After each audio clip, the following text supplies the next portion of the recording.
कोई क्यों डिसाइड करेगा कि औरत को इजाजत देनी है? ये इजाजत कौन देगा? माशरा देगा, माँ बाप देंगे अपनी औलाद को। हम बेटों को भी तो कहते हैं यार हमने उसको इजाजत दी है काम करने की, है मना कर दिया कि मत करो। इजाजत की भी लेवल्स है। किसी के घर में औरत को पढ़ने की कितनी इजाजत है और क्या पढ़ेंगे, और क्या पढ़ेंगे, क्योंकि इन्वेस्टमेंट बहुत बड़ा मामला है। उनके जहन में यही होता है कि जिसने हमें कमा के नहीं देना, ये तो दूसरे घर चली जाएगी। अब हमारे यहाँ हालत ये है कि अगर दुपट्टा पहना हुआ है मैंने और वो अगर सिरक जाता है तो फिर जो हालत है जो मुझे भुगतना है, तो वो फिर ऐसा लगता है कि मेरा मुंह इस जगह से हटके कहीं और लग गया। तो अगर आप एक मिठाई या टॉफी को खुला रख दें तो उसमें मक्खियां आ जाएंगी। मतलब आपका क्या ख्याल है कि आप कोई जीती जागती इंसान है, आप गोश्त का लोथड़ा नहीं है, आप वो टॉफी नहीं है? भाई आप भाई टॉफी है, आप ये समझे मैं टॉफी हूँ, मेरे गोश्त का पीस मेरे बच्चों नहीं हूँ। मेरे मुझे ऐसा लगता है आप जितना औरत को ढांपते हैं ना, मर्दों की हवस उतनी ज्यादा बढ़ती है। इस पूरे खत्ते में औरत जब बड़ी होती है वो एक मुसलसल प्रेशर में बड़ी होती है। तो हमें औरत को आजाद करने से तकलीफ है? कोई मर्द ये डिसाइड करता है कि औरत उसकी हद क्या है? जुनैद जमशेद का स्टेटमेंट याद होगा, औरतों को यानी गाड़ी के चलाने से आपकी वर्जिनिटी मुतासर हो रही है। तो वर्जिनिटी का इतना आपका क्या प्रॉब्लम है और आपको क्यों है? वर्जिनिटी ब्रेक होने से औरत का बच्चा क्या पैदा नहीं कर पाएगी, और अगर नहीं भी कर पाएगी भाई तो वो उसकी आजादी है ना। हमें उसका जिस्म है ना वो डिसाइड करेगी यार कि उसने कितने बच्चे पैदा करने। मुझे ये लगता है, मैं गलत हो सकती हूँ, या तो वो खुद उस रवैये का शिकार है जो औरत दोस्त नहीं है। जी इस्तेलाह इस्तेमाल किया, औरत दोस्त रवैया। हमारी माँ या बहन है तो सुना है, लेकिन हमने अपनी बात में औरत दोस्त नहीं। और औरत दोस्त होते हैं लोग, तुम मुझे औरत दोस्त लगते हो। ये सिर्फ आहन कह कह के मर्दों के साथ भी बहुत ज्यादती हुई है। मर्द को दर्द नहीं होता। जिस्म के ऊपरी हिस्से को मुसलसल घूरते रहने से अगर तुम अपनी निगाहों को बाज नहीं रख सकते तो शलवारें खुजाते हाथ इन पर चिलमन कर रही। जी आदाब। मंजी टाक में पिछले प्रोग्राम में हमने बात की थी ख़वातीन से मुताल्लिक़। एक रिपोर्ट का तस्करा हुआ था अक़वाम मुत्तहिदा की, जिसमें पाकिस्तान में जो ख़वातीन का नंबर है दुनिया में आलमी लिहाज से 148 की लिस्ट थी, जिसमें हम 148 पे थे। और मैं आई रिपीट वो ग्लोबल जेंडर गैप का था, यानी ख़वातीन की सोसाइटी में इंक्लूजन कितनी है किसी भी मुल्क के अंदर। हम 148 के जो हमारा प्रोग्राम था वो मुख्तसर भी था और शायद बात मुकम्मल नहीं हुई थी, तो हमने सोचा जो मजीद पहलू हैं उनको भी उजागर करें।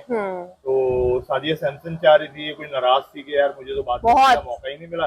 और मेरे पास तो बहुत सारी बातें जो सही होती हैं। मसाइल क्या, बहुत सारे पहलू हैं जिस पर बात होनी चाहिए और उन सब पर लगा के वो पूरी बात नहीं हुई, नामुकम्मल बात थी। सिर्फ एक ही पहलू या दो ही जगहों पर हम उसे टच कर पाए। अच्छा, उस दिन जब हम लोग बात कर रहे थे तो हमने ये तो बात की कि जी खातीन पे तशद्दुद होता है, विच वी आर अवेयर। और सबसे ज्यादा जो बड़ा मसला है वो यही है कि औरत को यूं समझना कि आपका हक है कि आप उसे जैसे चाहे उससे बात कर सकते हैं, जैसे चाहे उसे देख सकते हैं, जितनी चाहे उसे मर्जी इजाजत दे सकते हैं। और फिर ये लफ्ज जो हमारे यहाँ अक्सर हम खानदानों में ये बात सुनते हैं कि हमने औरत को इजाजत दे रखी है, तो मतलब मेरे जहन में अक्सर ये बात आती है कि भाई आपने औरत को इजाजत दे रखी है, मतलब ये आप डिसाइड करेंगे औरत के लिए, ये भी आप डिसाइड करेंगे। तो उसके ऊपर मुझे एक तो थोड़ा सा मुश्किल है मुझे वो डाइजेस्ट करना, वो मेरे लिए बात कि भाई कोई क्यों डिसाइड करेगा कि औरत को इजाजत देनी है पढ़ने की, कोई क्यों डिसाइड करेगा कि औरत को इजाजत देनी है कि वो अपनी मर्जी का शख्स अपने लिए शादी के लिए चुन ले, कोई क्यों उसे इजाजत देगा कि वो अपना करियर खुद चुन ले। तो ये भी है, हमने ये इजाजत कौन देगा? माशरा देगा, माँ बाप देंगे। माँ बाप का माशरा उसी में सब आ जाते हैं ना। माँ बाप का तो हक है। हम अपनी औलाद को, हम बेटों को भी तो कहते हैं यार हमने उसको इजाजत दी है काम करने की, है मना कर दिया कि मत करो। जिस कॉन्टेक्स्ट में सैमसन बात कर रही है ना, वो कॉन्टेक्स्ट डिफरेंट है कि बेटों को इजाजत दी है कि ये करें। वो ऐसी चीजें होती हैं जब वो आम डगर से हटके हो, तो उसके लिए मतलब उसके कॉन्सिक्वेंसेस भी तो होते हैं ना। हमारे यहाँ तो कैरियर चूज करने में भी बेटे को मना कर दिया है, बेटे को इजाजत दे दी है ना। लेकिन देखिए जो अमूमी तौर पे मसला पर मुझे लगता है कि जो अक्सर मामला आता है वो यहाँ पे है कि आप जब कंपैरिजन में जाते हैं, ऐसा नहीं कि हमारे यहाँ मर्दों के लिए बड़े साजगार हालात है, ऐसा नहीं है। चाहे वो बेटे हैं, कम उम्र लड़के हैं, उनके लिए भी हालात साजगार नहीं है। लेकिन ये कंपैरिजन जो डिफरेंट डेटा की सूरत में या किसी रिसर्च के सूरत में हमारे सामने आता है, जैसे भी आपने जेंडर गैप की रिपोर्ट पढ़ी, तो वो कहीं से तो निकली है ना। वो ये बताती कि जी ज्यादा हालत किसकी बुरी है, इसलिए शायद आम आदमी को लगता है यार क्या तो औरतों का रोना पिटना। देखिए टेक्निकली तो ये है कि किसी भी घर में माँ बाप जो हैं, जब तक कि आपका बच्चा 18 साल की उम्र में नहीं चला जाता, आप उसको समझा सकते हैं। But eventually psychologically speaking, good parenting के बारे में भी बात करें अगर, तो हम ये कहते हैं कि जब आपके बच्चे टीन एज में भी आ गए हैं तो आप उनको ये तो समझाएं कि भाई ये चीज़ गलत और सही है, लेकिन फिर at the end of the day decision उनका ही है। हमारे यहाँ लेवल अलग है। मतलब मिसाल के तौर पर इजाज़त के भी लेवल्स हैं। चले मैं इसको और एक्सप्लेन करती हूँ कि भाई किसी के घर में औरत को पढ़ने की कितनी इजाज़त है, कि हमारे यहाँ मर्द तो पढ़ सकते हैं, या ये कि ये समझना कि भाई औरत की अहमियत क्या होगी ये चीज़ हासिल करने के बाद, और उसके बाद डिसाइड करना कि उसको इसमें शमूलियत देनी है या नहीं देनी। मिसाल में जैसे बहुत सारे घर होते हैं वहाँ पर ये डिसाइड किया जाता है कि जी मर्द कितना पढ़ेगा और औरत कितनी पढ़ेगी, और क्या पढ़ेंगे, और क्या पढ़ेंगे, और क्योंकि क्या नहीं इन्वेस्टमेंट बहुत पढ़ेंगे। बड़ा मामला है हाँ, कि इन्वेस्टमेंट भाई ही ना। बेटी को अगर इजाजत दे रहे हैं आप पढ़ने की, तो फिर आप किन शोबों की तरफ उसकी हौसला अफजाई कर रहे हैं। हाँ। इससे एक छोटी सी आसानी आपको बताऊं कि इस वक्त जामिया कराची, उसमें भी अगर आप जाके देखें तो आपको बड़ी डिवीजन नजर आएगी। तो डिवीजन इस तरह से है कि जहाँ टेक्निकल स्टडीज हैं, साइंस के मज़ामीन है और जिसमें पैसा लगता है, खासतौर पर IT की जितनी फील्ड है, इंजीनियरिंग की जितनी फील्ड है, उसमें लड़कों की तादाद ज्यादा है, और जितने आर्ट्स से रिलेटेड डिपार्टमेंट है उसमें लड़कियों की तादाद ज्यादा है, क्योंकि उसमें इन्वेस्टमेंट इस तरह से नहीं है जिस तरह से जरूरत होती है। तो पेरेंट्स के जहन में, क्योंकि ये सवाल वक्तन फवक्तन हम करते रहे हैं, तो उनके जहन में यही होता है कि जिसने हमें कमा के नहीं देना, ये तो दूसरे घर चली जाएगी। उसका नतीजा ये निकला कि आप उस पर फिर इतना इन्वेस्ट करें। उसको मुतासिर ये खुद भी है ना, आप भी तो मुतासिर है इस मामले में। हाँ बिल्कुल, मैं मुतासिरीन में, मुझे ऑल्दो उसकी वजह नहीं पता ना, मैंने अपनी अम्मी से कभी इस बारे में पूछा, बट देयर वंस मतलब मैंने जब इंटर किया, मेरे भाई ने जब इंटर किया, हमने साथ अपनी प्रोफेशनल स्टडीज में जाना था, तो मैंने प्री इंजीनियरिंग चूज किया था, मुझे इंजीनियरिंग यूनिवर्सिटी में जाना था, तो मैंने एप्टीट्यूड टेस्ट दिया। जो भी यूनिवर्सिटी थी उसका दाखला महंगा था, मेरे भाई को आर्ट स्कूल में जाना था, आर्ट स्कूल की जो थी वो फी आधी थी, एडमिशन फी आधी थी। तो अब मुझे नहीं पता कि मैं छोटी थी मेरे भाई से, मेरी अम्मी को लगा कि इसके पास ज्यादा अपॉर्चुनिटी है, कि अभी इसके पास 2-3 साल और है, या मेरे ख्याल में माँ बाप शायद बच्चे को देख के भी ये डिसाइड करते हैं कि ये बच्चा कितना रेजिलिएंट है, ये बच्चा कितना तेज है और ये मैनेज कर लेगा, ये कोई हल निकाल लेगा, शायद ये भी वजह हो सकती है। तो बहरहाल मेरी अम्मी ने ये कहा मुझे कि देखो अभी हम तुम्हें तो नहीं अफोर्ड कर सकते, लेकिन ये है कि यासिर जो है वो कराची स्कूल ऑफ आर्ट्स में चला जाएगा, and we can not put you in sir Syed university और NED यूनिवर्सिटी और सो ऑन, दूसरी यूनिवर्सिटी फॉर द इंजीनियरिंग। अब उसका नुकसान क्या हुआ मुझे, मैं ये मतलब शायद मुझे इस वक्त में आके ये गिला भी नहीं है, लेकिन उसका नुकसान ये हुआ कि उससे पहले ऑलरेडी उसी दौर में सियालकोट में एरोनॉटिकल के लिए, एयरफोर्स के लिए लड़कियां लेना शुरू की थी। तो अब पहले तो अम्मा ने हामी भर ली, बाद में जब उनको लगा कि यार आसपास से तो कोई लड़की जा ही नहीं रही, ये अकेली वहां पढ़ने जाएंगी, मैं शायद 16 साल की होंगी बैक देन, या शायद 16.5 साल की होंगी, तो उन्होंने बोला अब तुम अकेली कैसे जाओगी, तो मैं वहां भी नहीं जा सकी, सर सैयद यूनिवर्सिटी में भी ना जा सकी। ख्वातीन की उम्रों में साढ़े वाला भी आंसर बहुत ये बड़ा हैरान कौन है, ये बिल्कुल ऐसा है जैसे कोयटा में आपको आधा या 1.5 नान मिल जाता है। हाँ। आज आपने वैसी बात। अच्छा हमारे यहाँ बहुत है, मैं अपने बच्चों की एज भी इसी तरह से वो करती हूँ, एक्सप्लेन करती हूँ। खैर बहरहाल, तो अब जब दोनों जगहों से मना हो गया मुझे, अब मुझे यही ना समझ आया कि यार मेरा करियर क्या है, मैं क्या चूज करूं। हुआ ये कि मैंने मैट्रिक में लिया, मैंने मैट्रिक में बायो भी पढ़ा। अब मैं ये सोचने में मजबूर हो गई कि यार मैंने तो डॉक्टर बनना था, मैं वो भी नहीं बन सकी, आगे जाके मैंने इंजीनियरिंग ले ली, मैं वो भी नहीं बन सकी, अब मैं क्या करूंगी, मेरा करियर क्या है। तो टेक्निकली मेरे माँ बाप ने मेरे लिए ये चूज तो नहीं किया कि तुम इस करियर में जाओगी या नहीं जाओगी, लेकिन मेरे लिए सर्कमस्टांसेस ऐसे थे कि मुझे ये चुनना था, मेरे पास आगे चॉइस कम थे, यू नो। सो अब मैंने क्या किया, मैंने कोई भी नौकरी करना शुरू कर दी, क्योंकि उस वक्त मेरे जहन में ये था कि यार मैं पैसे जमा कर लूंगी, लेकिन पैसे जमा हुए ही नहीं। 1 मिनट के लिए रोकूंगा, जब तुम्हें ऐसा लगा या ना लगा हो, लेकिन ऐसा हुआ कि तुम पे तुम्हारे भाई को तरजीह दी गई, तो क्या इस किस्म की डिस्क्रिमिनेशन तुमने और भी फील की थी अपने घर में कि इसको? तभी मुझे समझ नहीं आया। हाँ, और शायद उससे पहले मैंने पूछा नहीं। अच्छा, उससे पहले फर्क तो होता है ना ताबान, हम सोसाइटी की वजह से भी फर्क होता है। मतलब आप क्या औरत के लिए ये डिसाइड नहीं करते कि वो क्या पहन के घर से बाहर निकलेगी और नहीं क्या पहन के घर से बाहर निकलेगी ना। सोसाइटीज में ये ज्यादा होता है, क्रिश्चियन कम्युनिटी में ये कम है। हम मुस्लिम सोसाइटी ही है, हम मुस्लिम सोसाइटी ही हैं, लिविंग इन पाकिस्तान, किसी भी मजहब से किसी का ताल्लुक हो, हम मुस्लिम सोसाइटी ही हैं। मतलब अब क्रिश्चियन मजहब, अब बाहर मतलब जो दूसरे मुल्कों में क्रिश्चियन मज़ाहिब में लोग रह रहे हैं, वो वेस्टर्न कल्चर में रह रहे हैं, वो उस मजहब में नहीं रह रहे ना। मतलब फॉर एग्जांपल, अगर उनको ये लगता है कि भाई उन्होंने सर पे दुपट्टा नहीं लेना, या उन्होंने पैंट पहननी है, या उन्होंने वहाँ जो आम शाम कपड़े पहने जाते हैं वो पहनने हैं, तो वो उनका कल्चर है। लेकिन जब अगर यही क्रिश्चियन कम्युनिटी अफगानिस्तान में होगी, तो हो सकता है वो बुरके में हो, यही क्रिश्चियन कम्युनिटी जब यहाँ रहती है, आई मीन यहाँ पर देखो अब कितनी हम ये जानते हैं कि जो हिंदू कम्युनिटी है वो आमतौर पे साड़ी पहनते हैं, राइट, लेकिन बहुत सारी हिंदू लड़कियां जो घरों से बाहर निकलती हैं तो शलवार कमीज ही पहने हुए होती हैं, क्योंकि उसने बस में सफर करना है, रिक्शे में सफर करना है। हमारे यहाँ कितनी मतलब उसके लिए कितना आसान है किसी भी कपड़े में। इससे मुझे याद आया कि हमें कपड़ों के ऊपर बात करनी चाहिए। कल और वो मेरी शनाख्त हो जाने से भी डरती होगी कि भाई मैं आई थिंक इतना ज्यादा मैटर नहीं करता। शनाख्त का मामला इतना नहीं है। आई एग्री विद मैं अगर सैमसन। हिंदू हूँ तो मुझे नहीं, किया क्योंकि जाएगा। जो हिंदुओं का जो लिबास है उसका तरीकाकार कुछ और है। शहर में कम से कम ये जिस्म मसला का नहीं। कुछ हिस्सा नजर आया। अब हमारे यहाँ हालत ये है कि अगर दुपट्टा पहना हुआ है मैंने और वो अगर सिरक जाता है तो फिर जो हालत है जो मुझे भुगतना है तो वो फिर ऐसा लगता है कि मेरा मुंह इस जगह से हटके कहीं और लग गया है। अरे मैं आपको तो ये इसका सामना बिला तखसीस उन औरतों को भी करना पड़ता है। और ये मैंने उनसे बात की है कि जो दो तरह का ड्रेस है, एक तो साड़ी है और दूसरा चोली घाघरा है। चोली घाघरा साड़ी से ज्यादा तेजी के साथ जो है वो डाउनफॉल की तरफ जा रहा है, आपको वो लोग नहीं पहन रहे। थर में और भी जब बहुत कम हो नॉट गया ओनली है। थर, मैं यहाँ की बात बता रही हूँ कि वहाँ यहाँ पर मैंने जब उनसे पूछा कि आप तो फलान ड्रेस पहनती थी, आजकल का है, उन्होंने कहा पहन के बाहर निकलने जैसा नहीं रहा। हाँ ये अभी एक रिपोर्ट आई थी कि थर में बहुत तेजी से कम हो रहा है। लेकिन वहाँ मामला ये एक वाला वजह नहीं भी है। कि वो बनाने वाले नहीं है, महंगा पड़ता है, ये भी कुछ उसमें और नहीं, point उसके है। हवाले से अगर आप देखें तो सबसे ज्यादा जो पाकिस्तान में पहने जाने वाले ड्रेसेस उनमें सबसे महंगा बलूची ड्रेस है। हाँ, बलूची सबसे महंगा वो है पहनती है वो। खवातीन को, उसको तर्क लेकिन नहीं किया उन्होंने। तर्क नहीं किया, लेकिन आप ये देखें उसमें चेंज क्या आ गया। चेंज ये आ गया कि जो तैयार लेसे हैं उसकी मदद से ज्यादा बनाए जा रहे हैं, लेकिन वो ट्रेंड कम नहीं हुआ। और उसको वो फिर उन्होंने सीख लिया है कि एक से ज्यादा कपड़े पे उस कढ़ाई को कैसे इस्तेमाल करना है। तो कहना मैं चाह रही थी कि इसमें फिर इकोनॉमी का मामला नहीं है। और जो थर की जो एनवायरनमेंट है उसमें जो मेरी जितनी हो सकता है आपको तजुर्बा हो, मेरी जितनी बातचीत है तो वो easy to wear, you know, एक शहरियती उसके अंदर फ्लो के अंदर आप कहते हो कि जी मैं भी इसके साथ बह जाऊं, इसी में रह लूं, वो ज्यादा अंसर है।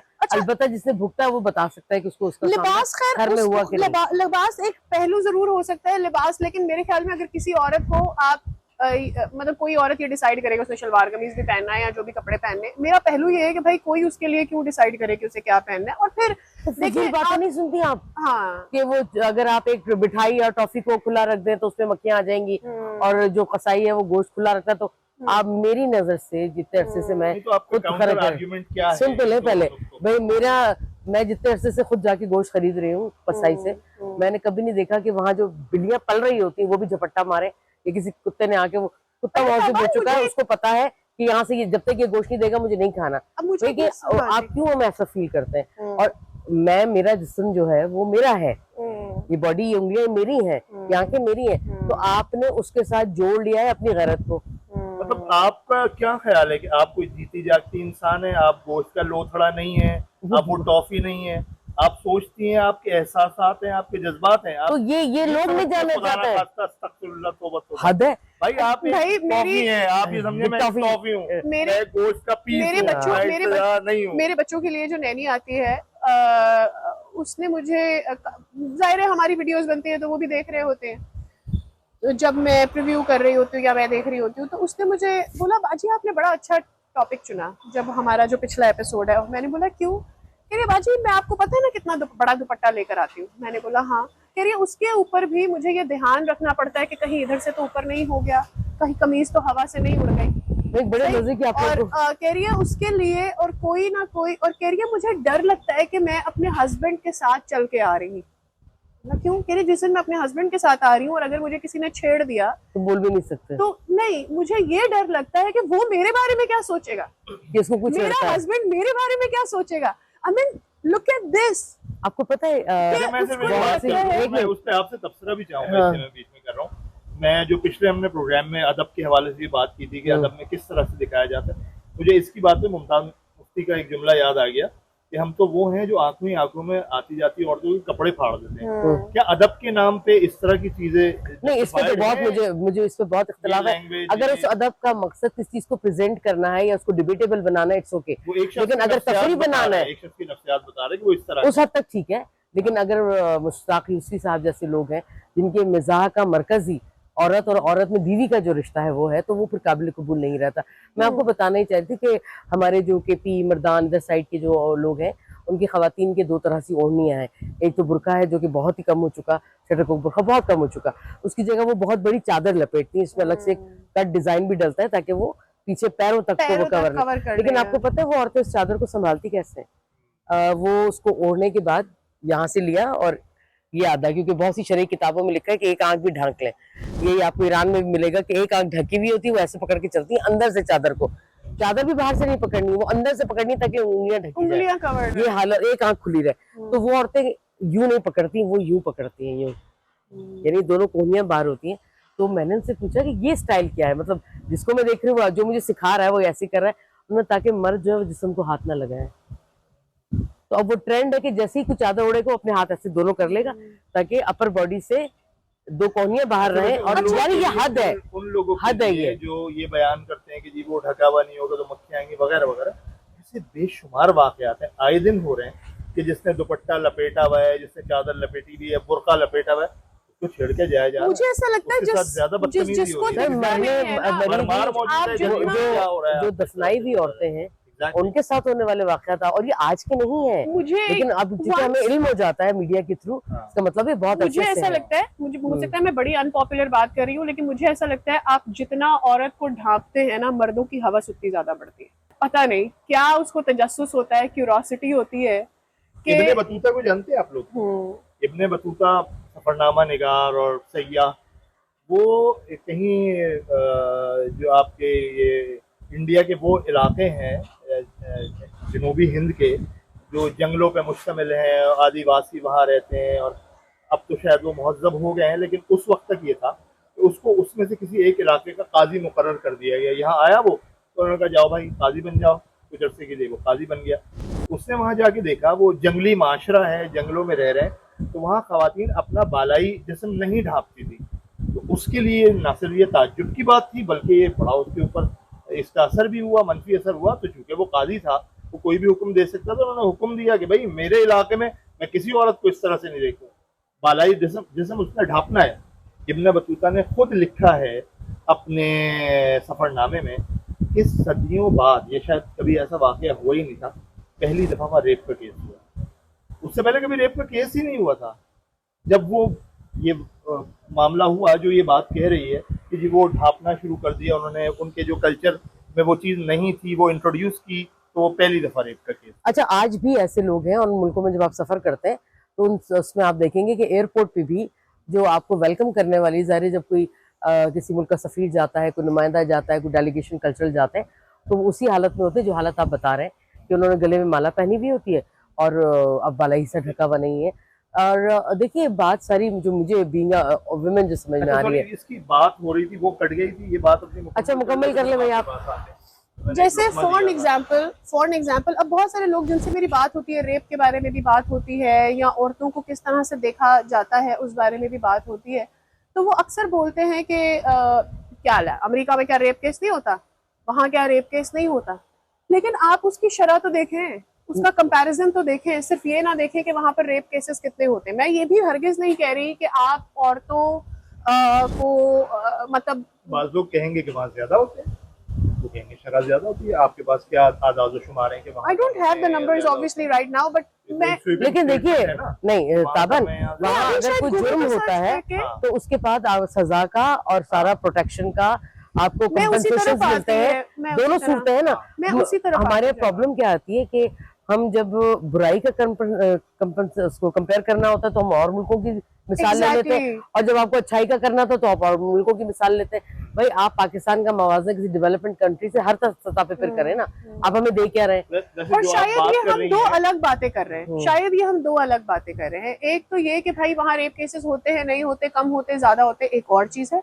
दूसरा ये कि किस हद तक लॉ फॉलो किया जाता है, ये एक अलग बात। नहीं देखो, ये अलग दो बातें नहीं है, इसलिए कि लॉ एनफोर्समेंट जो है उसका लागू होना जो है वो बहुत ये क्राइम है ना। कहने का मकसद ये है जी। कि मिसाल के तौर पर अगर आप लॉ यहाँ पर भी, मतलब हमारे यहाँ तो केसेस कंप्लीट, कोई भी केस हो, चाहे वो फिर उसका ये ताल्लुक नहीं कि उसमें औरत है या नहीं है, कितने ही केसेस होते हैं रेप केसेस जो कि सिर्फ इन्फ्लुएंस के चक्कर में किसने रेप कर दिया इसलिए वो आगे ही नहीं बढ़ते ना, उसका जवाब आगे नहीं आता। कहने का मकसद ये है कि अगर यही शायद अमेरिका में भी होने लग जाए या किसी और मुल्क में भी होने लग जाए तो शायद वहाँ भी रेप केसेस बढ़ जाएंगे। आपको पता है ना कि मैं बच निकलूंगा। आई मीन वो जो पीर वाला बहुत सीनियर अखबार जहाँ के लिए काम करते थे, बहुत मारूफ है, मतलब जानते थे उनको। तो उनके साथ ये मामला हुआ कि उनकी किसी फोन पे दोस्ती हुई या बातचीत हुई किसी लड़की से, और फिर उसने उनको मिलने के लिए बुला लिया, और वो पहुंचे मिलने उससे किसी कार पार्क में, और उसी वक्त छापा पड़ा और उनको उठा के ले गए। वो लड़की 14 साल की थी। आप अंडर एज लड़की से मिलने कैसे पहुंच गए? बड़े मियाँ थे वो, तो अभी तक जेल में है। बहुत इन्फ्लुएंशियल आदमी थे, और पाकिस्तान का सबसे बड़ा जो मीडिया का इदारा है उसके वो मालिकान के कुछ खराबतदार भी थे और बहुत सीनियर जर्नलिस्ट थे। अब वो उनको ट्रैप किया गया, क्या हुआ वो अल्लाह जाने, लेकिन ये मामला हुआ, लोगों को पता था, लोगों के सामने था कि जी आए हैं, 14 साल की लड़की है, उससे मिले हैं, छापा पड़ा, उनको उठा के ले गए। अच्छा, एक और पहलू मेरे जहन में आ रहा था, वो ये कि हम ये अक्सर बात करते हैं कि औरतें जो है, कोई भी चीज़ होती है जिसकी इजाज़त उनको नहीं मिलती, आप ये डिसाइड कर लेते हैं कि औरत की जब शादी हो जाएगी ना, जैसे फॉर एग्जांपल कोई घर होता है उसमें शादी, तो आप पहले भी किसी भी चीज़ की इजाज़त नहीं देते, पढ़ने की इजाज़त नहीं देते, या किसी और भी कपड़े पहनने, उसने कैसे पहनने हैं इसकी इजाज़त हो गई, या अपनी मर्जी का करियर चूज़ करना है इसकी इजाज़त हो गई, और उसको कह दिया जाता है तो शादी के बाद कर लेना, अपने घर जाके कर लेना, तेरा मर्द तुझे बताएगा। तो वहां भी जाकर उसको फिर उस घर के ऊपर मरहूने मिन्नत वहां पर होती है कि वो वहां पर डिसाइड करे, उसका घर, वो वाला घर उसे इजाजत देगा, तो फिर वो डिसाइड करेगी कि उसका करियर क्या है। अब वहां पर अगर उसे मिसाल लीजिए वैसा ही घर मिला है जो उसे इजाजत नहीं देगा, तो फिर उसकी जिंदगी वही है उसकी ख्वाहिश के। मुझे ऐसा लगता है हमारे पाकिस्तानी कल्चर में, शायद इस पूरे खत्ते में, औरत जब बड़ी होती है वो एक मुसलसल प्रेशर में बड़ी होती है, छोटे होने से लेकर आप उठने बैठने की तमीज से लेकर खाना कैसे खाएगी, नौकरी क्या करेगी, कितना पढ़ेगी, किससे शादी करेगी, शादी के बाद बच्चे कितने करने हैं, उसका जिस्म है ना वो डिसाइड करेगी यार कि उसने कितने बच्चे पैदा करने हैं। लेकिन यहाँ तो आपके पास गुंजाइश ही नहीं है। यहाँ पर पहले से आप लोग जिन इजाजतों की बातें कर रहे हैं वो तो ऐसा है कि जैसे आप किसी बहुत अच्छे माहौल में रह रहे हैं और आप किसी ऐसे समाज में रह रहे हैं जहाँ बहुत कुछ आपको मैसर है। तो हमारे इसी समाज में वो खवातीन भी हैं जो तकरीबन जिंदा कब्र में उतार दी जाती हैं। वो किसी किस्म का कोई डिसीजन खुद नहीं ले सकती। उनको पढ़ना है, कितना पढ़ना है, कहाँ जाना है और उसके बाद रुक जाना है, या उनको सिरे से ही नहीं पढ़ना, उन्हें घर में ही रहना है। उन्हें शादी करनी है, नहीं करनी, किसकी मर्जी से करनी है, किस कौमियत में करनी है, किस कौमियत में नहीं करनी, हमारी एक उनकी जिंदगी खत्म हो जाती है। वो उनसे मेरा इंटरेक्शन हुआ एक ट्रेनिंग प्रोग्राम के, तो ज़ाहिर हम साथ रह रहे थे इस दौरान, तो ज़ाहिर बातें निकल आती हैं। उन्होंने मुझे बताया कि आज से अगर उन्होंने 25-30 साल पहले पढ़ा है तो बलूचिस्तान जैसे माशरे में किसी लड़की का कॉन्वेंट से पढ़ना कोई आसान बात नहीं है। ठीक है, उन्होंने कहा कि मुझे शौक था बहुत पढ़ने का, और मेरे वालिद का उठना बैठना ऐसे पॉलिटिशियंस के साथ था जो रिफाइन थे, जरा पढ़े लिखे लोग थे, तो उस प्रेशर में कह लें उनका शौक था, तो उन्होंने उस जमाने में उन्हें कॉन्वेंट से पढ़ाया। लेकिन जब उन्होंने पढ़ाया और जो सब्जेक्ट्स उन्होंने सेलेक्ट किए, तो उन्होंने पहले कह दिया था जहां तक पढ़ना चाहती है, जो पढ़ना चाहती हो, मैं तुम्हें सपोर्ट करने को तैयार हूँ, लेकिन शादी तुम्हारी मेरी मर्जी से होगी।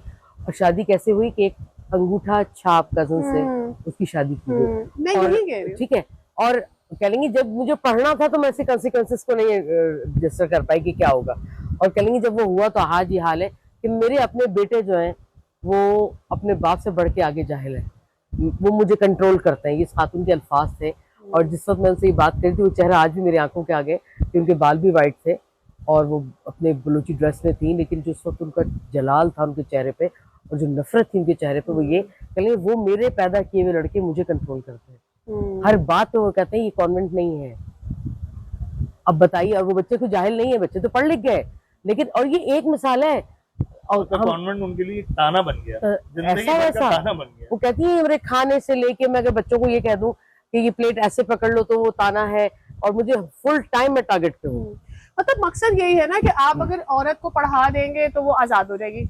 मतलब हमें औरत को आजाद करने से तकलीफ है कोई खास ये ना हमें औरत को कंट्रोल करने की जहन में क्या होता है। ठीक है, आप नहीं है, हाँ। लेकिन आप ज़ाहिर मर्दाना समाज में आपका ताल्लुकदारी है, तो क्या है उनके दिमागों में? असल में मेरी जो शख्सियत बनी है ना, वो बड़ी हद तक रद्द अमल की नफ्सियात की वजह से बनी है। क्योंकि मेरे जो वालिद थे, मेरे अब्बू कहते थे हम उनको, वो उनका मिजाज इसी तरह का रिवायती मिजाज के हामिल थे। वो कंट्रोल करने वाला, बीवी को भी, बहन को भी और रिश्तेदार खवातीन को भी, उसके वो मजहबी तावील भी दें या समाजी तावील भी दें। तो मेरी जो शख्सियत है वो ज़ाहिर है उस रद्द अमल की नफ्सियात के तहत बनी है। मुझे वो ठीक नहीं लगता था, उस वक्त भी उनका रवैया ठीक नहीं लगता था, और ज़ाहिर है आज भी जब मैं उसको यूँ कह लें आप एक इल्मी या शऊरी सतह पे उसको परखने की कोशिश करता हूँ, तब भी मुझे वो ठीक नहीं लगता। लेकिन जो हैरत अंगेज़ बात हुई थी वो बेटियां होने के बाद उनका रवैया कम से कम बेटियों की हद तक तब्दील हो गया था। वो जल्दी उनका इंतकाल हो गया, इसलिए मुझे नहीं पता कि जब उनकी बेटियां बड़ी हो जाती तो उनका क्या रवैया होता। तो मैं एक ऐसे घर में पला बड़ा हूँ जहाँ मैं अपने बाप के जाने के बाद मैं बड़ा हो गया था, और मैं एक ऐसी रद्द-ए-अमल की नफ्सियाती वजह से एक अलग शख्सियत बन चुका था। तो मेरे जहन में कभी उस तरह की बात आई नहीं। कभी कभार आती है, ज़ाहिर है वो गुस्सा आ जाए, बेगम से लड़ाई हो जाए तो उस वक्त आती है, लेकिन वो मेरी शऊरी सतह वो नहीं है, तो मैं उसको रियलाइज कर लेता हूँ कि नहीं यार ये गलत है। तो मेरे लिए तो हमेशा औरत पहले इंसान रही है, और है वो इंसान, उसके बाद वो बीवी है, बहन है, दोस्त है, जो भी है, तो मैं उससे तो इंसानी सतह पे ही ताल्लुक रखता हूँ, बराबर के ताल्लुक रखता हूँ। मेरे लिए आप दोनों उतनी ही बाशऊर और समझदार और बासलाहियत है जितना मैं हूँ या नहीं हूँ। तो मैं इस मेरे लिए इसको कॉम्प्रीहेंड करना ही मुश्किल है। आम आदमी के दिमाग में क्या फिर फतूर भरा हुआ है इस हवाले से, वो बताइए ना। वो जो मुझे समझ में आता है, जो मैं मुख्तलिफ पिछले प्रोग्राम में भी बात करता रहा हूँ, हमारे लिटरेचर में ये सारी चीजें हैं, हमारे रिलीजियस लिटरेचर में ये सारी चीजें ये पढ़ाया गया है, ये समझाया गया है, मतलब ये बताया गया है कि औरत जो है वो क्या कहते हैं, आधी कम अक्ल है। शायद हदीस भी है, उसकी नरेशन मुझे नहीं पता आप किस तरह की होनी चाहिए, ये बताया गया है कि उसकी गवाही आधी गवाही है, तो उसको कमतर रखा और समझा गया है, और इसको नॉर्मलाइज है, ये मतलब ये नॉर्मल है, उसको नॉर्मलाइज किया गया है समाज के लिए और मर्दों के लिए। मर्द समझते हैं भाई यही ठीक है, ऐसा ही होना चाहिए। तो शायद ये इन सारी चीजों ने मिलके वो एक पर्टिकुलर सोच डेवलप की है। देखिए इंटरप्रिटेशन अलग है से और शऊर से, आगही से, लेकिन आपकी जो तालीमी निसाब है उसके अंदर भी तो ये फर्क मौजूद है ना। वो आपको बताता है कि सुरैया घर से जाएगी, एक बहुत बड़ी डिबेट भी रही है। दो बेटियां हैं, अकबरी असगरी है, वो आपने माशे को दिया, आपने निसाब में मौजूद है, आपने यही कहा, इसीलिए मैंने आपसे कहा था कि ये कैरेक्टर है, ये कैरेक्टर है। फिर आप ये देखिए कि जो एक अरसा रहा, बहुत तवील अरसा रहा, जिसमें जब हम मैट्रिक और इंटर की तरफ आते हैं तो जो शोरा का इंतखाब है उनकी गजलों के हवाले से कि मीर तकी मीर ने क्या कहा, मिर्जा गालिब ने क्या कहा, उसमें कोई खातून शायरा नहीं थी, तब जाके शामिल उन्होंने किया। खातून शायर, हाँ वो भी ठीक, खातून शायर जो उसमें शामिल नहीं थी, नहीं ठीक है, वो उनका कोई जरिए, तो अब जाके उन्होंने कहीं ना कहीं परवीन शाकिर को डाला और परवीन शाकिर ये लोग हैं। तो मैंने वो उस लेवल का शायर था भी ना खवातीन में, ज़ाहिर शायरी का वो नहीं, ये देखिए फिर वही बात आ गई ना, आप लेवल पे किसको रख रहे हैं और आप उस पे औरत को क्यों नहीं लेकर आ रहे हैं। नहीं वो समाजी जकड़बंदी थी ना, वो नहीं, लेकिन इंट्रोड्यूस कराने में आपको क्या प्रॉब्लम है। बाकी चीज में तो आप कह रहे हो तरक्की याफ्ता चीजें, हमने ये भी ले लिया, ये भी ले लिया, मगर आपने औरतों को इंट्रोड्यूस कराने का खवातीन की शायरी होनी चाहिए। अच्छा ये जो कम अकल, अच्छा एक और भी चीज है, कम अकल वाली भी बात है ना, जब आप किसी औरत को प्रैक्टिस ही नहीं कराएंगे, इंक्लूड ही नहीं करेंगे, तो भाई वो कैसे सीखेगी। सही है, आप सोसाइटी में उसे इंक्लूड नहीं करने देते, फिर आप ये बाद में कहते हैं कि भाई, अच्छा एक तो ये जैसे औरतों की, मैं बहुत ही बेसिक मिसाल लेती हूँ, औरतों की ड्राइविंग सेंस के ऊपर कितना मजाक उड़ाते हैं भाई। आपके यहाँ अगर कोई औरत ड्राइव कर रही हो, मैं गवाह हूँ कि खवातीन अपनी गाड़ियों के अंदर शेड सिर्फ इसलिए लगाती हैं कि अगर उनकी गाड़ी कहीं खराब हो जाए तो 10 लोग झांकने आएंगे। मैं मानती हूँ मदद भी करते हैं, लेकिन झांकते उनको, अगर आगे पीछे गाड़ी चल रही होगी तो वो पहले औरत ड्राइव, 10 लोग उसको झांक के देख रहे हैं, ठीक है, अंदर झांक के देखते हैं कि अगर औरत गाड़ी ड्राइव कर रही है ना, तो आगे से बाइक नहीं हटाएंगे, गप्पे मारेंगे, औरत ड्राइव, लड़की ड्राइव करेगी, हमें अपनी बाइक हटा आगे से, ये होता है कभी। तो ये है। दूसरी चीज, अगर कोई खातून बोल्ड होती है, लाउड होती है, तो कह दिया जाता है अरे ये तो लौंडा है, अरे ये लौंडा है, क्यों? क्योंकि ये मर्दों में काम कर रही है, क्योंकि ये लाउड है, क्यों? क्योंकि ये आपको कंपटीशन देती है, क्यों? क्योंकि ये आपसे उतनी ही बराबरी से बदतमीजी करेगी जितने आप करें, और ये उतना ही आपको घूरेगी जितना आपने उसे घूर के देखा है। लौंडे वाली बात तो हमारे मुहावरा क्या है? एक दफा मुझे किसी ने कहा, मैं आपको एक मिसाल देती हूँ भाई, मेरी तो आदत है, मुझसे तो वो भिड़ेगा तो मैं, मतलब अगर मेरे साथ किसी ने कुछ गलत भी किया होगा तो मैं रुकूंगी तो नहीं, I will make a come back. ठीक है, मुझे लगता है हर औरत को यही करना चाहिए। ठीक है, आपको कोई मार रहा है, आप पलट के 2 और दे, ये मत डरें कि उसका हक है कि वो आपको मारेगा।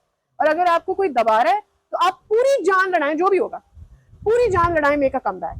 ठीक है, तो फॉर एग्जाम्पल अगर मुझे लगता है कि आसपास कहीं भी कोई मेरी बात होने नहीं दे रहा, तो भाई I make a come back.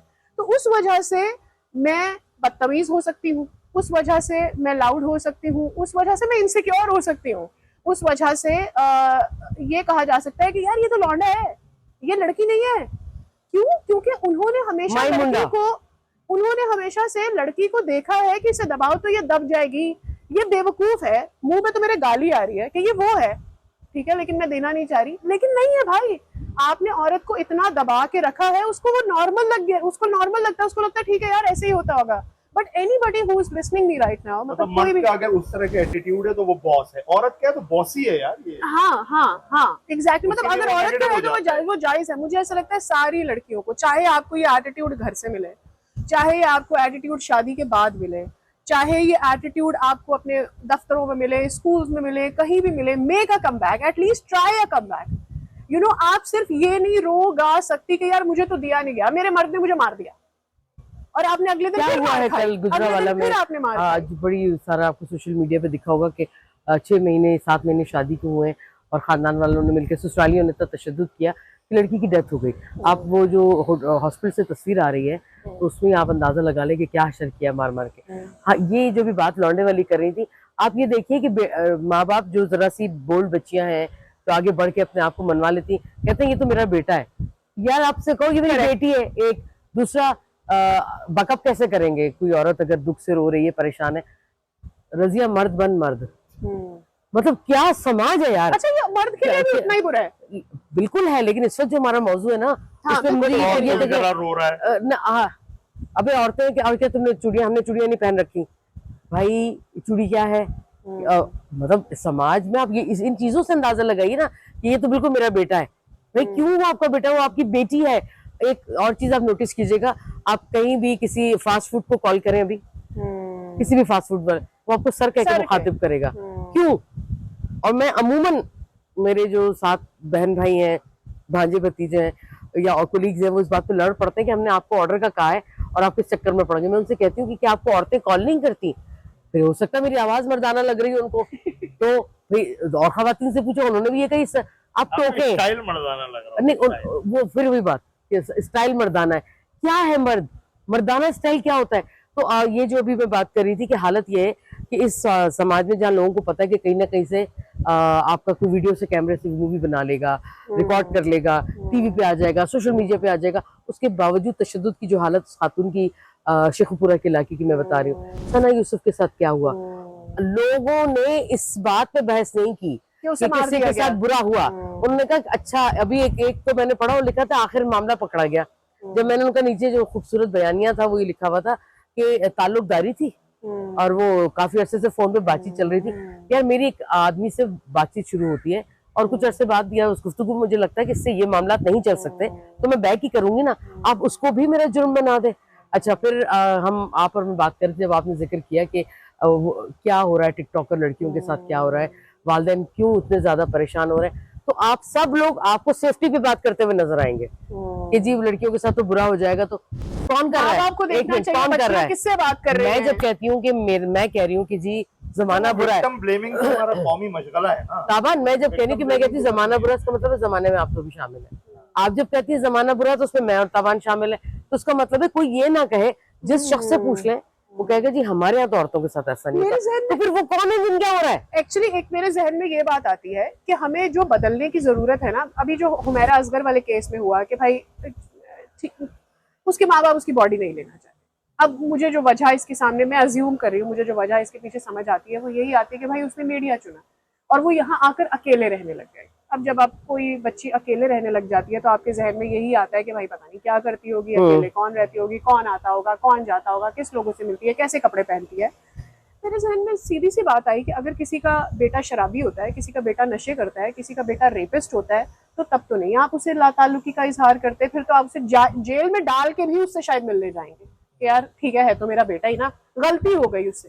But आप औरतों के लिए आपने क्यों ये डिसाइड किया हुआ है, या औरतों के लिए आपने क्यों पेनल्टी रखी हुई है ये कि अगर वो हमारी मर्जी के बगैर कुछ भी करेगी तो हम उससे लाताल्लुकी कर देंगे? अच्छा, मैं क्योंकि खुद इसकी एक्सपीरियंस केस है ना, हुमैरा वाले केस में ऐसा लगा है कि वो सोशल प्रेशर की वजह से नहीं आना चाह रहे थे और फिर सोशल प्रेशर की वजह से ही आगे उन्होंने बॉडी ले ली।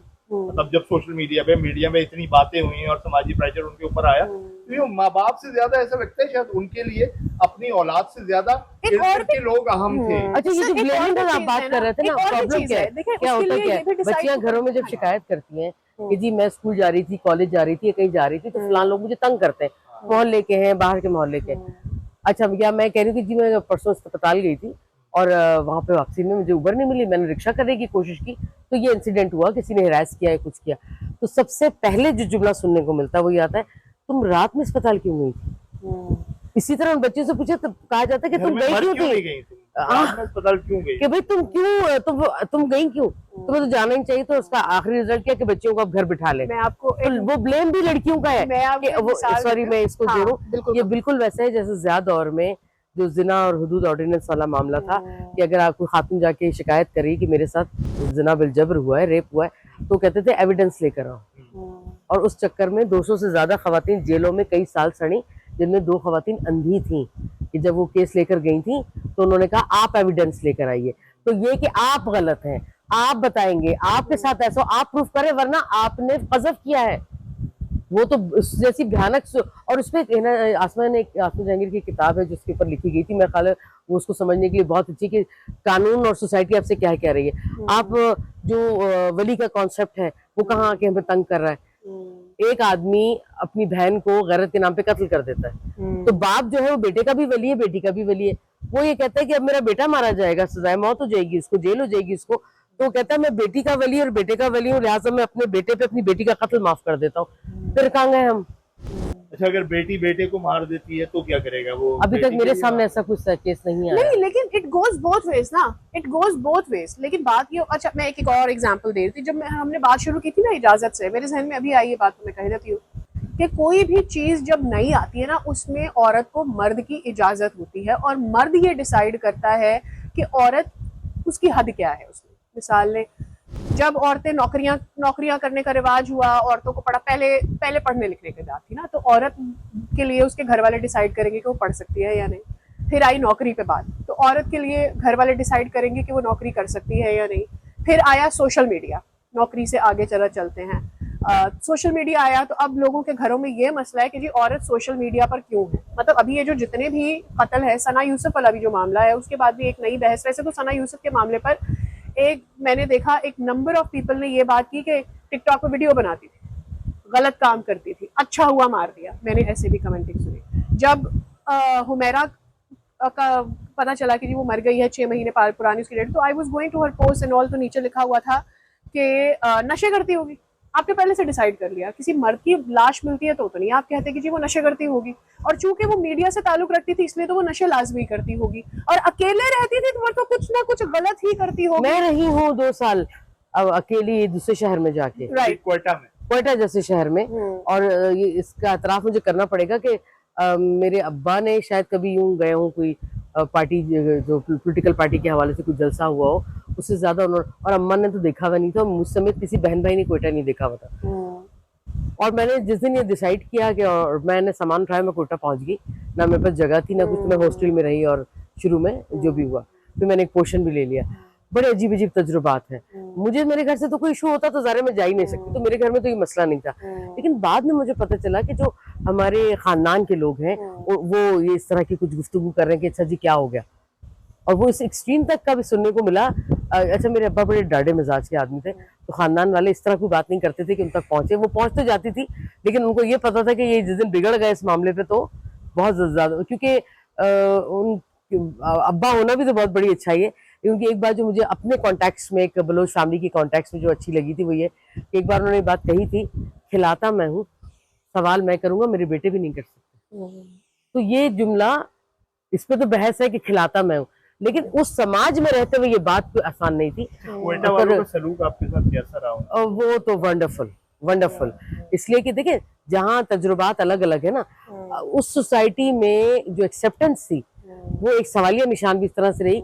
एक बलोच लड़की जो सिंगल है, मैरिड नहीं है, और वो आके यहाँ अकेली रहती है। तो जब मैंने एक घर किराए पर लेने की कोशिश की, मकान, घर तो नहीं, मकान लेने की कोशिश की, तो हैरत ज्यादा बात, आप रह रही हैं तो आप नहीं, 4 दीवारी में और बसे हुए में और फर्क होता है। तो जी, तो उस जब मैंने, हाँ, तो जब वो मैंने लेने की कोशिश की, तो मैं आपको बिल्कुल सही बता रही हूँ कि एक जगह जो मुझे पसंद आई, वहां से एक साहब जो डील करवा रहे थे, एजेंट जो था, उसने कहा, मैंने कहा भाई मैं बात करना चाहती हूँ, मुझे नंबर दे, और नंबर दे दिया। मैंने सलाम दुआ की, तो कह रहे हैं कि मैं तो खुद आपको फोन कर रहा था लेकिन अच्छा नहीं लगता, तो आप अकेली क्यों रहना चाहती हैं? हाँ, तो मुझे जरा लगा कि ये, लेकिन उनका जो लहजा था ना वो जिच करने वाला नहीं था, वो चाहता कि बात हो सकती है। तो मैंने कहा जी मैं यहाँ अकेली हूँ तो मैं अकेली रहूंगी ना। देखिए उन्होंने मुझसे कहा कि घर आपके लिए हाजिर है और आप छोड़ दें इस बात को, किराया कितना है कितना नहीं है, आप मेरी बहन है, आप छोड़ दें। मेरी उनसे मुलाकात नहीं है, कह रहे मेरे लिए घर इशू नहीं है, बल्कि आप आए और आप देखें कि क्या कमी है वो मैं पूरी करूंगा। लेकिन बात ये कि इस घर में जो अब हम किराए पर दे रहे हैं, मैं अपनी फैमिली के साथ शिफ्ट होते घर मैंने बहुत शौक से बनवाया, आसपास कुछ ऐसी जगह बन गई, कमर्शियल एरिया बन गया कि ये फिर सेफ नहीं रहा। तो जब मैंने अपनी बहन बेटियों को नहीं रखा तो मैं आपको कैसे छोड़ सकता हूँ। एक मिनट, सिक्योरिटी का मामला, ये उसने कहा सिक्योरिटी का मामला। मैंने कहा मैं मुझे फौरी चाहिए और जरूरी चाहिए, ये ना करें आप मेरे साथ। तो कह लेंगे अच्छा आप एक काम करें, अपनी अम्मा, खाला, छोटा भाई, अच्छा उसने औरतों को भी गिना, या आप किसी को साथ रख सकती हैं। तो फिर आपका इस सारे मसले मेरे, आप बिजली पानी कुछ आप पे नहीं है, लेकिन ये आप बुरा मत मानिएगा। हाँ मैं ऐसी फैमिलीज को जानता हूँ कि जिनका एक पोर्शन है किराए पे, अगर आप वहां रहना चाहें वो। और फिर और वो कहे, वो सच जा रहा था कि बहन आप इसकी फिक्र छोड़ दें कि आपके पैसे कितने, ये मसला अब आपका नहीं, कि आपने मुझे समझा दिया कि आपने काम करना है, ये रवैया। दूसरा, जब मैं उस पोर्शन में चली गई, हॉस्टल से निकल के मैं उस पोर्शन में चली गई, तो उस पोर्शन में जो मेरा लाइफस्टाइल है वैसे ही था। ये नहीं कि मैंने समाज में थी, हाँ थोड़ा मैं ख्याल इसलिए करती हूँ कि एक रिस्पेक्ट का भी तो मामला है ना, जैसा देश वैसा भेष। जब लोग आपको उससे अच्छा महसूस कर रहे हैं तो मैं थोड़ा सा उसको देखती हूँ। तो अभी सामान शिफ्ट नहीं हुआ था, दरवाजा बजा और मुझे कौन, तो जो आदमी सामान रख रहा था उसने जाके कहा, कहेंगे बाजी कुछ एक आदमी है, वो कह रहा है मैं नीचे वाले घर में रहता हूँ, मेरी फैमिली ऊपर आना चाह रही है। मैंने कहा आ जाए। एक खातून, उनके साथ एक लड़की, वो दोनों आए और उसमें मेरे एक सीनियर है जो मुझे थोड़ा सा सपोर्ट कर रहे थे, शिफ्टिंग वगैरह देख रहे थे। वो आई, उन्होंने सलाम दुआ किया, कह लेंगे हम कोई हेल्प करते हैं, मुझे बड़ा अच्छा लगा। तो कह लेंगे ये आपके हस्बैंड क्या करते हैं? मैंने कहा मेरे हस्बैंड? कह लेंगे हाँ ये जो, मैंने कहा ये नहीं, ये मेरे कुलीग है। तो वो जिस तरह से झेपी, और खातून की जो हालत थी वो कि उन्होंने दोनों मेरे हाथ पकड़ करके माफ कर दीजिएगा, पढ़ी लिखी खातून थी और बड़ी उन्होंने तमीज बांधी। मैंने कहा नहीं कोई बात नहीं, बिल्कुल उसको हो रही है। जब उनकी घर के मर्दों से जब बातचीत हुई तो मैंने कहा मुझे तो जब पता चला कि आप वजीरिस्तान के महसूद हैं वो लोग, तो मैंने कहा कि जब मुझे पता चला तो मैंने 2 दिन सामान खोला नहीं, ये बातचीत कर लूँ, बेस्ता करके निकालेंगे इससे पहले कि मैं फिर डबल मेहनत हो जाएगी। कहेंगे नहीं, वो जिस दिन आप मकान देखने आई थी और आप गाड़ी में बैठी हुई थी और आप उतर के जब वहां गई और मैंने पूछा ये कौन है, तो उन्होंने कहा ये ऊपर वाला पोर्शन किराए पे ले रही है, तो मैंने तय कर लिया था कि आपके साथ रखी जाएगी, यानी आपसे अच्छी ताल्लुकदारी रखी जाएगी। वरना होता है ना कि भाई एक अकेली खातून जो कि कवर भी नहीं करती है खुद को बुरके में और ज़ाहिर थोड़ी लिबरल होगी जो आम आदमी का ख्याल है, तो कहें हमारे लिए तो अच्छी बात थी कि एक ऐसी खातून यहाँ के रह रही है। और ओवरऑल समाज में मैंने ये देखा कि वहाँ जो मेजॉरिटी है वो मेरे लिए हमेशा तैयार रहती थी। फॉर एग्जाम्पल, ये तो मैं कल भी उस जगह को परसों गई हूँ, मैंने देखा, मैं इस चक्कर में कि आदि है बाहर निकलने के, कुछ जान पहचान नहीं थी तो मुझे वैसे बाहर निकलने का शौक होता था। तो गली के सड़क अच्छी खासी थी, उसके नुक्कड़ पे कमर्शियल एरिया था। मैं गई 1 दिन 2 दिन, तो तीसरे दिन मैं वहां गई तो पहले मुझे गोश्त वाले ने कहा कि आप फला फला जगह पे, और वो मेरे तो देख नहीं रहा था, फला फला जगह पे रहती। मैंने कहा आप कराची से आई हो? मैंने कहा हाँ। तो कहें आप दुकान पे मत आया करें। अरे इतना स्ट्रेट फॉरवर्ड, उसने, मैं तो गुस्से में आ गई। मैं कहा क्यों ना आया करो? कह रहे नहीं, अच्छा वो उसका स्टाइल था जो उर्दू जिस तरह से बोल रहा था। कह रहे नहीं कोई जरूरत नहीं है बस। मैंने कहा फिर मैं कैसे लूंगी? कहता बच्चा आके देख के जाएगा। मैंने कहा शायद उनके पास ये सहूलत है, आज से मैं 15 साल पहले की बात कर रही हूँ, मैं समझी सहूलत है। तो मैंने कहा मेरा नंबर रख ले। कहते नंबर का क्या करेंगे, हमको घर पता नहीं, नंबर नहीं दो हमें, आप बस बच्चे को बता दो कि कैसे चाहिए वो आके दे दिया करेगा। तो मैंने कहा अपना नंबर दे दे। कहेंगे क्यों, जब बच्चा आएगा तो मैं आपको अपना नंबर क्यों दूं?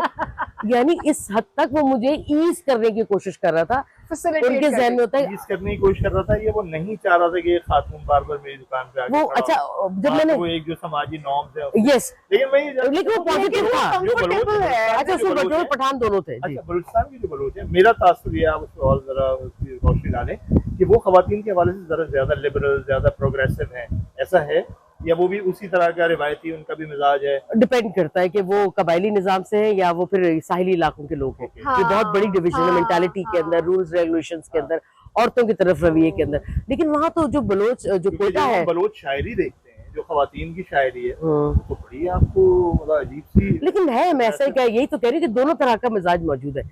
लेकिन जब मैं कोटा की बात करती हूँ तो मैं सारी कम्युनिटी की बात कर रही हूँ। जो है वो एक शादीशुदा खातून से इश्क लड़ा रहा है और उनसे मिलने जा रहा है, तो वो फिर आप तो आपकी जो शाह भिटाई की शायरी उसमें भी आप देख लेंगे किनको अप्रिशिएट करें, औरत भी उसको रिस्पॉन्ड कर रही है। तो देखिए जो सोसाइटी में हो रहा है उससे आंखें बंद करने से वो खत्म नहीं हो जाएगा। तो मैं ये कह रही हूँ कि मुझे तो बड़ा अच्छा रहा है, मस्त उनके लिए ज़ाहिर पीर साहब हैं, सही। ये उसको एक्सेप्ट किया ना इन अच्छा, मेरे जहन में एक बात आ रही थी, वो ये कि वैसे तो हमारे यहाँ ये है कि जो चीज़ आप नहीं कर सकते उसके लिए, या जो चीज़ आपको गलत लग रही है उसके लिए डायरेक्ट मना कर दो। हम फैसिलिटेट नहीं करते, ये हमारा कौमी रवैया भी है, लेकिन ख़ास तौर पर इससे मुतासिर ज़्यादा होती है औरत। मिसाल के तौर पर जैसे हम ये कहते, जब पाकिस्तान के अंदर बच्चे बहुत ज़्यादा अगवा होना शुरू हुए तो हमने बच्चों को घरों से बाहर भेजना छोड़ दिया। अब हमने बच्चों को घरों से बाहर भेजना बंद किया, तो हमने उन्हें घरों में कंटेन करना शुरू कर दिया।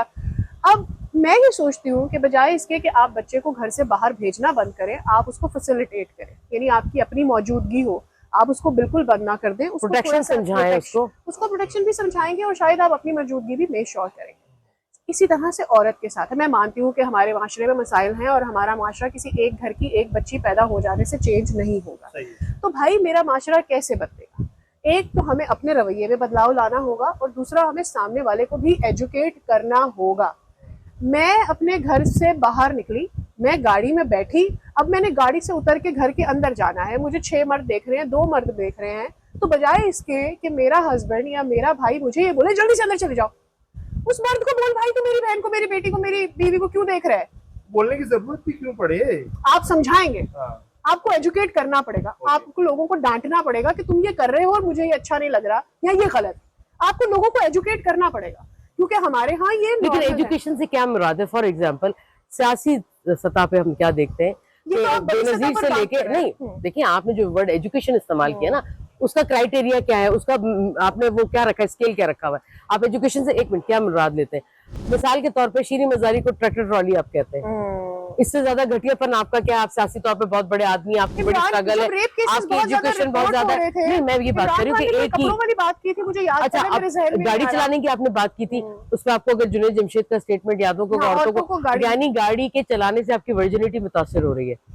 बताओ इससे ज्यादा क्या प्रॉब्लम? जब ऊँटों पे सफर करते थे उससे ज्यादा कोई मुश्किल सफर है? तो वर्जिनिटी का इतना आपको क्या प्रॉब्लम है और आपको क्यों है? वर्जिनिटी ब्रेक होने से औरत आपको क्या प्रॉब्लम है?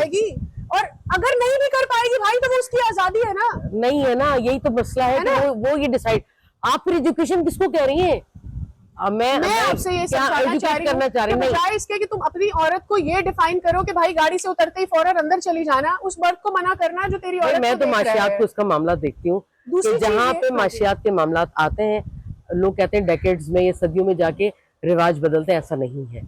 मैं जाती तौर पर इसका पार्ट रही हूँ, इसलिए मैं बता रही हूँ कि वो लोग जो औरतों को काउंट नहीं करते थे अपने मर्दमशुमारी के अंदर, उन औरतों के वोट के चक्कर में, उन औरतों के थ्रू मिलने वाली जो इमदाद थी, चाहे वो बेनजीर इनकम सपोर्ट प्रोग्राम हो, कहत या सैलाब के नतीजे में कुछ मिल रहा था, तो हमने उन दिनों में हमने औरतों के शनाख्ती कार्ड बनते हुए देखे हैं। तो माशी मामलात के अंदर ये बात है। दूसरा, जैसे जैसे आप देखें कि जब मेरी फुप्पो ने जिस जमाने में पढ़ा, एक रिंद बलोच फैमिली की औरत ने पढ़ना, और उसने कहा मैंने कराची यूनिवर्सिटी से सियासत में एमए करना, भाई ये बहुत बड़ा मसला था, लेकिन उस वक्त ये था कि ये बेरारौ है। अच्छा, अब इन पे ये हाल हो गया कि बेटियों की कमाइयां खाएंगे। और फिर ये हुआ कि 5 से 6 साल के अरसे के अंदर बाकी खानदान वाले अपनी बच्चियां लाते थे, इसका एडमिशन करवा दो, इसको भी अपने साथ लगा लो। कि तालीम कुछ नहीं बदल सकती, शऊर कुछ नहीं बदल सकती। बदल सकता है, लेकिन आप तय तो करेगा। डॉलर बदलेंगे, बदलता है, मैंने तो वही बदलते देखा है। आप उसको नाम तस्लीम करें। आपकी एक जो मैं देख रही हूँ, मैं आपको बता रही हूँ ना कि भाई आप ये कह रहे थे कि घर में कितनी औरतें, इस घर में कितने अफराद रहते, मकान नंबर में पूरा नहीं होगा तो बेटी को कहेंगे जाओ यार काम। आपको पता है इस वक्त बांग्लादेश में जेंडर गैप कितना है? आपने अगर ये बात कही है ना कि अगर पूरा नहीं पढ़ रहा तो आपने बेटी को कमाई की इजाजत दे दी, ये अलमिया जरूर है, लेकिन ये मेरी बात की तस्दीक कर रहा है कि इकोनॉमी आपको, जैसे वो कहा जाता है कि आप सियासत में हिस्सा ना लें, ना चाहें, आप अपने घर में बंद हो जाएं और हत्ता के पर्दों से भी दरवाजों को कवर कर दें कि कोई हवा अंदर ना आ जाए। भूख आपको मार्केट तक ले जाएगी और वो आपको सियासत का हिस्सा बना देगी। बिल्कुल इसी तरह माशियाती माशत जो है, वो माशियत आपको लेकर आएगी, मीशत, कि आपको हर फर्द को इन्वॉल्व करना पड़ेगा। लेकिन आप ये चाह रहे हैं कि मीशत भी पूरी होते रहे, फाइनेंसेस भी पूरे होते रहे और मेरी भी चलती रहे, आपकी क्या चलेगी? भाई मेरा बाप जो मेरे लिए सोचता है तो उसका मतलब है उसको दूसरी औरत की तरफ वो रवैया रखने में उसको सोचना पड़ेगा कि मेरी बच्ची भी घर से बाहर निकलती है। देखिए, और जो ज्यादा मर्द ये है ना सेंसिटिव औरतों के लिए, क्या पहना है, कहाँ जा रही है, कहाँ देख रही है, कहाँ से गुजर रही है, मुझे ये लगता है, मैं गलत हो सकती हूँ, या तो वो खुद उस रवैये का शिकार है जो औरत दोस्त नहीं है, उनको पता है कि कहाँ से गड़बड़ आ रही है। मतलब आगे ये होके आपने बैठो। अच्छा नुक्ता और अच्छी इस्तेलाह इस्तेमाल की है, औरत दोस्त रवैया। ये चाहिए भाई। आप देखें हर कोई तकरीर करेगा, औरतें हमारी हमने माँ है, ताजिर बहन है। दोस्त तो सुना है, लेकिन हमने अपने माशरे में औरत दोस्त नहीं सुना। और औरत दोस्त होते हैं लोग। तुम मुझे औरत दोस्त लगते हो। मैं हमारे 20 साल के ताल्लुक में आप जिस शख्स की तकरीर उठा के देख लें, वो क्या करेगा, आप मेरी माएँ, मेरी बहनें, मेरी बेटियां। यानी जब तक आप मुझे किसी रिश्ते में नहीं ला रहे तो मेरा वजूद नहीं है, मेरी इज्जत नहीं है। नहीं, मैं इसका साथी भी तो हूँ। एक और भी सादिया, इसकी और भी वजह है ना। हम इस बात से भी बचना चाहते हैं कि कोई दूसरा मुझे गलत ना समझे, तो हम किसी औरत से बात करने से पहले उसे अपनी बहन बेटी बना लेते हैं, हम उसे माँ बना लेते हैं। माशरा इस वक्त हमें ये तो समझ में आता है कि मुझे लगता माशरा है वो मुझे खुद को भी परसीव- कंट्रोल कर रहे होते हैं। बहन एक बहन एस्पेक्ट बहन इज्जत देना। और देखिए, नहीं, आप मुझे बहन ना करें, आप मेरी इज्जत कर लें, वो मेरे लिए इंपॉर्टेंट है। आप मुझे बहन कह के जलील और रुस्वा कर रहे हैं, आपने सारी गालियां औरतों के नाम पे रखी हुई है, तो मैं आपकी बहन बन के क्या करूं भाई? अच्छा ये तो अंग्रेजी में भी है, अंग्रेजी में भी सारी गालियां- अंग्रेज का गिला मैं उस वक्त करूंगी ये- जहां वो ये वाले तबले ना बजाते हो। हम गैरत का, तहजीब का, रिवायत का, हमारी तहजीब में तो औरत की बड़ी इज्जत है। हमारी औरतें तो 7 कुरान के बराबर है। पता है, ये भी हमारे यहाँ मौजूद है कि हमारे यहाँ नियाणी यानी हाँ। कवारी बच्ची जो है, कमर जो लड़की है, वो 7 कुरान के बराबर है। अच्छा, और ये प्रैक्टिकल हुआ है ऐसे समाजों में कि अगर 2 खानदानों में, 2 कबाइल में शदीद झगड़ा है और अगर वहां औरत उनकी चौखट पे जाके बैठ जाए जहां से दोबारा बदला पलट के आना है, वो माफी कर देते हैं। ये रिवायतें भी रही। या एक बलोच लाशारों की यहाँ की बात है कि 2 ग्रुपों में एक जमाने की बात है कि झगड़ा हो गया और वहां पे कत्लेआम शुरू हो गया, मतलब बहुत ज्यादा लोग मरने लगे। तो एक सरदार की बेटी को जब ये लगा कि किसी सूरत मामला नहीं टल रहा, तो उसने वो जो चौक, आज हम उसको कहते हैं, वो चौक तो नहीं था लेकिन जो दरमियान की जगह थी, मरकज जगह थी, उसने वहां जाके अपने सर से दुपट्टा हटा दिया, अपना सर खोल दिया। उसे सर खोलना कहते हैं। तो सारे सब लोगों ने पूछा ये क्या कर रही हो? उसने कहा तुम लोगों को वास्ता है कि मारपीट खत्म कर दो। मारपीट खत्म हो गई। कहाँ गई वो हमारी पॉजिटिविटी जो हमारी रिवायतों की शक्ल में मौजूद थी और अब भी कहीं कहीं चल जाती है? या खानदान में लड़ाई है, वो कह रहे भाई हम आपके बेटे की शादी में नहीं आ रहे, फला फला फला आपके साथ मामला था। तो उस घर की जो लड़की की शादी हो रही है, वो अगर उठ के चली जाए तो फिर बिल्कुल 0 सन्नाटा पे चले जाते हैं। लेकिन उनको हमारी बदकिस्मती ये है कि जो हमारी रिवायती सकाफती कदरें थी वो भी बहुत बिगड़ के वो कहीं से कहीं पहुंच गई। बिल्कुल हमने उसको बिल्कुल पीछे कर दिया, हम उसका जिक्र भी नहीं करते। अच्छा, मैं भी कि आप लोगों ने फर्स्ट टाइम सुना। जो इकोनॉमी वाली आपने बात की ना कि आप उनको इंक्लूड करना शुरू करें, बांग्लादेश में यही जेंडर गैप की रिपोर्ट ही मैं पढ़ रही थी और मेरे लिए ये इतनी ज़्यादा हैरान कुन बात थी कि बांग्लादेश इस वक्त 26 पे स्टैंड करता है जेंडर गैप में। ठीक है, उन्होंने क्या किया, उन्होंने ख़वातीन को इंक्लूड, उन्होंने बेसिकली जो कॉटेज जिसे हम कहते हैं इंडस्ट्री, छोटा बिजनेस शुरू किया। श्रीलंका नीचे आया है, वो 131-30 पर ऐसे हो गया है और इससे पहले वो भी अर्ली 20s में था। मेरे ख्याल में वजह क्या हो सकती है मुझे नहीं पता, लेकिन बहरहाल तुम बांग्लादेश का बता रही थी। Bangladesh is on 26। उन्होंने क्या किया, उन्होंने जो खातीन है उनमें छोटे बिजनेस जो घर से बिजनेस करती हैं खातीन, उनको इनकरेज करना शुरू किया और उसको करते करते अब ऐसा हो गया है कि वहां पर एक माहौल हो गया कि mostly women are more paid more than men, जिसके मैं उसके भी खिलाफ हूँ कि भाई जेंडर बेस्ड पे करना ही क्यों है, आपको एबिलिटी बेस्ड पे करना है या आपको फील्ड बेस्ड पे करना है। लेकिन यहाँ रुके, यहाँ थोड़ी सी आपने गलत कर दिया। अच्छा जस्ट लेट मी फिनिश वरना वो बात रह जाएगी। ऐसा नहीं, अच्छा हमारे यहाँ ये आम, मैं पहले बांग्लादेश वाली बात पूरी कर लेती हूँ। तो वहां पर 26 पर हैं वो जेंडर गैप में और इस वक्त उनकी जो औरतें हैं वो इकोनॉमी में बहुत ज्यादा ऐड कर रही हैं। उससे फायदा ये हुआ कि जिन फील्ड्स में ख़वातीन पहले काम नहीं कर रही थी, अब उनका मुकाबला किया, यार इसमें बहुत औरतें चली गई, मैं इस फील्ड में जाऊंगी। तो अब एक तो इंक्लूजन जो ओवरऑल सोसाइटी का है वो हुआ। दूसरी जो आप वाली बात है ना, वो मैंने क्यों की, मैं वो पहले वाजे कर देती हूँ। हमारे यहाँ ये होता है कि जब हम फेमिनिज्म की बात करते हैं, जब हम औरत मार्च की बात करते हैं, यहाँ मेरा जिस्म मेरी मर्जी की बात करते हैं, उसका दूसरे मुल्कों में जो भी उसका परसेप्शन होगा, हम कहते हैं कि जी औरतें अबॉर्शन का राइट लेना चाहती है, ऑल्दो वो उसी का राइट। अमेरिका में आजकल बहुत चल रहा है। तो वो कहते हैं कि जी ये फिरंगी वो है, सोच है और यहाँ लाई जा रही है।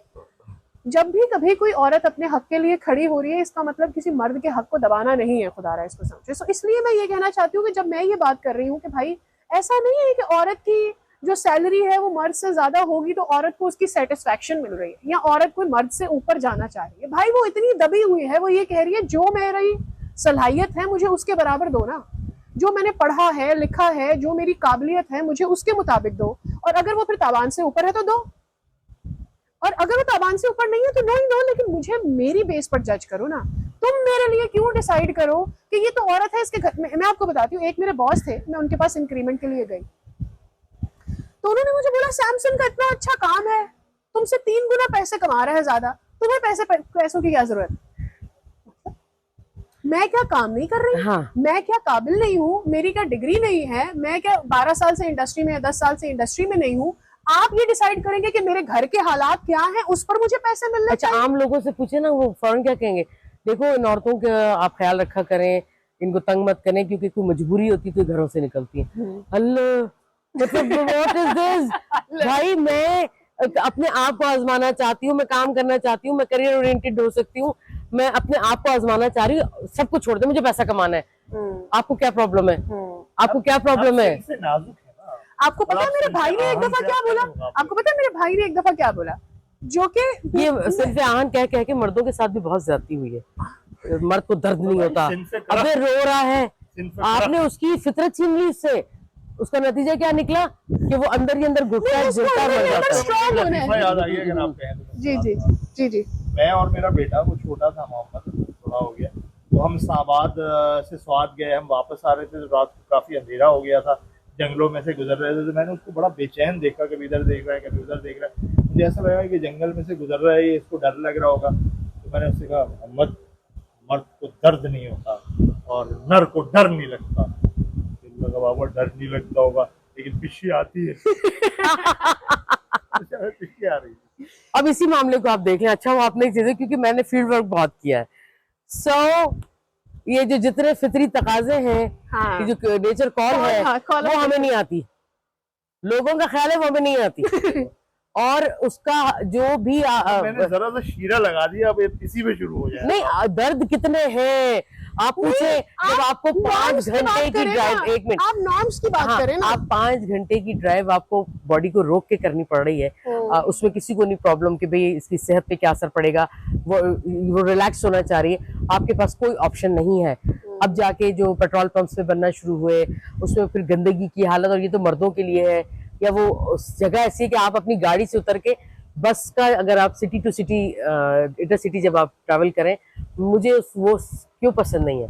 कंफर्टेबल भी होता है, जल्दी भी पहुंचा देता है, लेकिन बस से उतर के जो पब्लिक जगह पे वॉशरूम तक जाने का जो रास्ता है ना, उस जैसी है वो जो महसूसात है, में शायद बयान भी नहीं, मेरे पर लफ्ज नहीं है। आपको क्या लगता है? असल है कि सारे जहान को पता है कि शुशु आ रही है और ये जा रही है, और वहां जाके मुझे डांस नहीं करना, लेकिन जो सूरत हाल है, जो लोगों को देखने का अमल है, वो ऐसे इतना, अरे ये वॉशरूम जा रही है, तो ये क्या है, ये तकलीफें हमसे आप पूछे। जिस समाज की ये मैं बातें बता रही हूँ, उसमें ऐसा नहीं कि बहुत अच्छाई आ गई है, लेकिन इतनी इतनी बातें, इतनी छोटी सी बात, अब जो छोटी छोटी हम बात कर रहे हैं, उसमें ये देखिए कि छोटी सी बात है, खुजाना। अब ये मक्खियां यहाँ पे हैं, तो मुझे खारिश हो रही है, मैं उसको खुजा रही हूँ, लेकिन औरतें ऐसा नहीं कर सकती कि उनको कहीं जिस्म में गर्मी लग रही है, कहीं कुछ हो रहा है, पसीना ज्यादा हो गया, वेट ज्यादा है, नहीं है, लेकिन शी नीड टू स्क्रैच और एजिंग नहीं कर सकती वो। अब हाल क्या है कि जब वो जो हम महसूस करते हैं, उसके ऊपर मैंने एक नज्म लिखी जिसमें बहुत तूफान मचा, और मुझे नहीं पता कि क्यों बुरा लगा। यानी जो आपके साथ हो रहा है, अगर आप उसकी शिकायत कर रहे हैं तो भी आप बुरे हैं, इससे आप अंदाजा लगाइएगा। मेरी एक नज्म है कि जिस्म के ऊपरी हिस्से को मुसलसल घूरते रहने से, जिस्म के ऊपरी हिस्से को मुसलसल घूरते रहने से, अगर तुम अपनी निगाहों को बाज नहीं रख सकते, तो शलवारें खुजाते हाथ इन पर चिलमन कर लो, वगरना निगाह नीची रखने वाली सारी आयतें खुदा से शिकवा करेंगी कि उन्हें किसी ने नहीं बरता।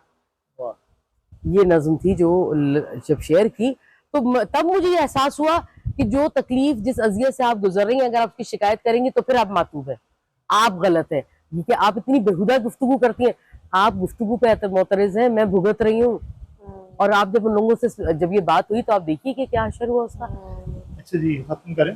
बिल्कुल, अपने घरों में मैं चाहती हूँ कि लोग बात करें, बहुत सारे हमारी आज मुझी टॉक का भी मकसद यही है कि लोग बात करें इसके ऊपर। परेशानियां हैं, हम ये चाहते हैं इसके ऊपर बात हो, इस पे सोचा जाए, इस पे आप तबसरा करें, इस पे हमें को मशवरा दें, हम अगर छोटा सा भी कोई कंट्रीब्यूट कर सकें समाज में कुछ बेहतरी के लिए हमारे बेटों से जो पूछें, बात अपने करें। बेटों से पूछें। जो सादिया ने एक बहुत अच्छी इस्तिलाह दी, मुझे तो बड़ी बड़ी अच्छी लगी। औरत क्या औरत दोस्त माशरा हम बना रहे हैं, हम अपनी बेटियों के लिए, अपनी बहनों के लिए, अपनी दोस्तों के लिए, तो उस पे हमें सोचना भी चाहिए, उस पर बात भी करनी चाहिए। और आज के लिए